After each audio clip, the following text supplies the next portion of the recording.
What up? Papalit ako ngayon ng bottom bracket dito sa ating Scream Magnum 22. Dahil nung nakaraan nasira yung bottom bracket natin. Dahil sa kapabayaan. Mula nung vehicle ride hanggang ngayon, hindi ko pa siya naparipak. Pero tagal ko nang pinaplano na dalhin kay Hepe to para iparipak pero hindi ko nadadala. So yun, nasira siya ngayon. Bale yung bearings niya ata yung nasira. Tapos, dapat bearings lang talaga yung kailangan palitan sa kanya. Kaso, kung order pa ako sa Shopee, matagal. Tapos, ang hirap din maghanap sa mga bike shop ng bearings para sa hubs na magandang klase. Nung Monday siya nasira, tapos Tuesday rest day ko, dapat may rides kami ngayon. Papunta kaming kay Biyang, kaya nagmadali akong bumili na lang ng bago nito. Bagong bottom bracket. So, di na ako nag-order sa Shopee ng bearings. Bumili na lang ako ng bottom bracket. Nabili ko siya sa bike. Bottom bracket RS501. Pang road. So, yung mga naka-Mickey na P-Stard, yun yung compatible sa kanya. Ito yung compatible. Maliban sa mga mamahaling bottom bracket. Ito yung budget meal na pasok sa sa Mickey. Kasi sabi nila maarte daw sa bottom bracket to. Tumagal din siya, halos mahigit 1 taon o lagpas 1 taon bago nasira yung ating Shimano bottom bracket. Pero hindi sana siya masisira kung naagapan ko siya iparipak. Tara, samahan niyo ako magpalit ng bottom bracket. Let's go!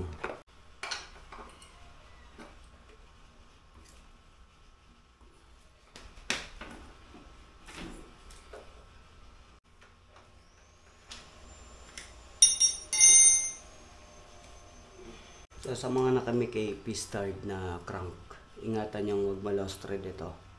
Kasi mahirap daw hanapan to. Sabi nila wala talagang makikitang kapalit para dito. Kailangan mo bumili ng buong crankset kapag nasiraan ka nito. So, ingat-ingat lang. Goods pa naman to. Okay pa siya. Bearings lang talaga. So, binabala ko siya bilhan ng ceramic na bearing. Ipapalit natin dito. Tapos magagamit pa natin to kasi hindi pa naman sira yung shell niya. So goods pa siya. Tago lang natin yun. Ito yung nasira.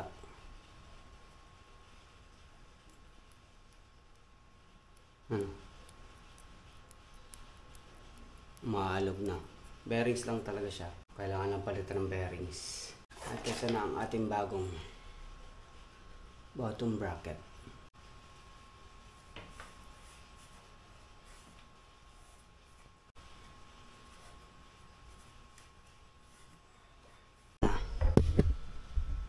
Ito linis pre.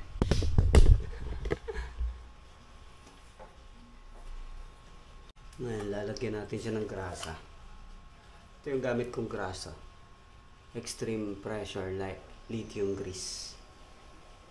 Nabili ko siya sa Saan ko ba nabili to? Basta sa hardware.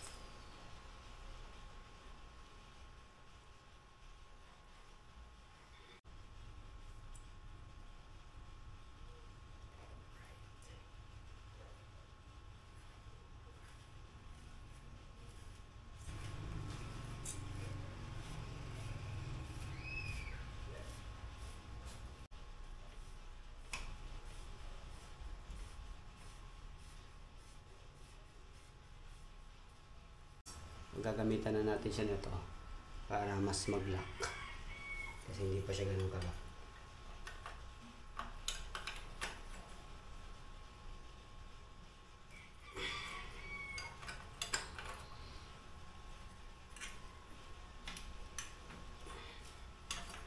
Tapos na. Kakabit na lang natin yung arm. Kasi importante meron kayo na ito. Ito, Decas BB wrench tool para sa mga hollow tech. Pero wala ko nito. Hiniram ko lang to kay Nico. Malinis na ang ating spindle. Kala ko talaga ito yung nasira kahapon. Buti na lang hindi. Kasi kung ito yung nasira, wala na. Finish na. Wala na. Quick Bikes Explore.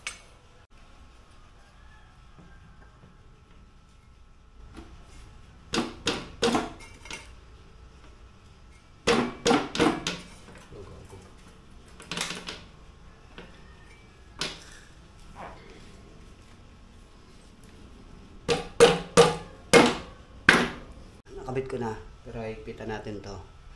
Dapat tama yung higpit nito kasi minsan lumuluwag yan. Baka matanggalan kayo ng arm sa ride, lalo pag wala kayong dalang gantong 8. So, kailangan natin sa higpitan.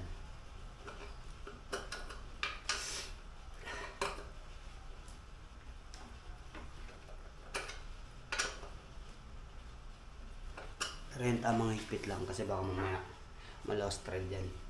Kawawa kayo pag lost thread lang kayo yan.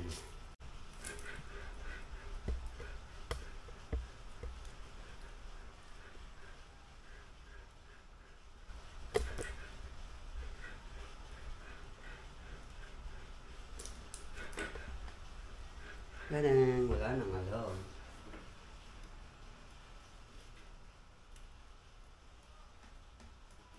All goods. Detention na lang natin yung ating bike.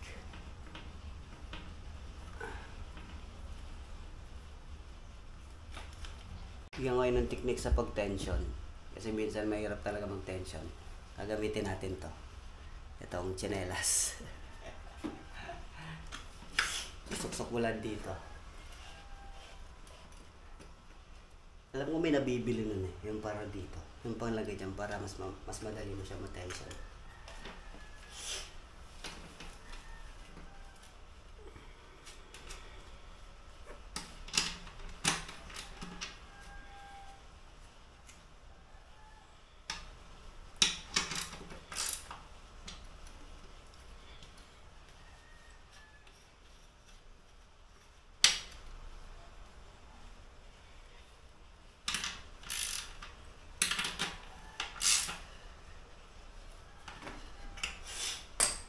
Diba? Sakto lang, yeah.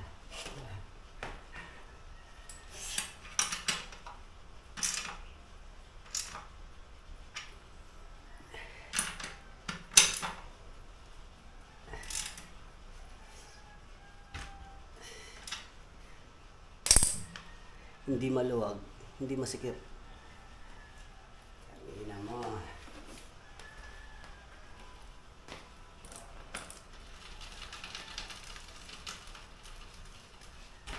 Iyon ang kadena ko. Maingay ang kadena. So yun lang. Peace. Tangin.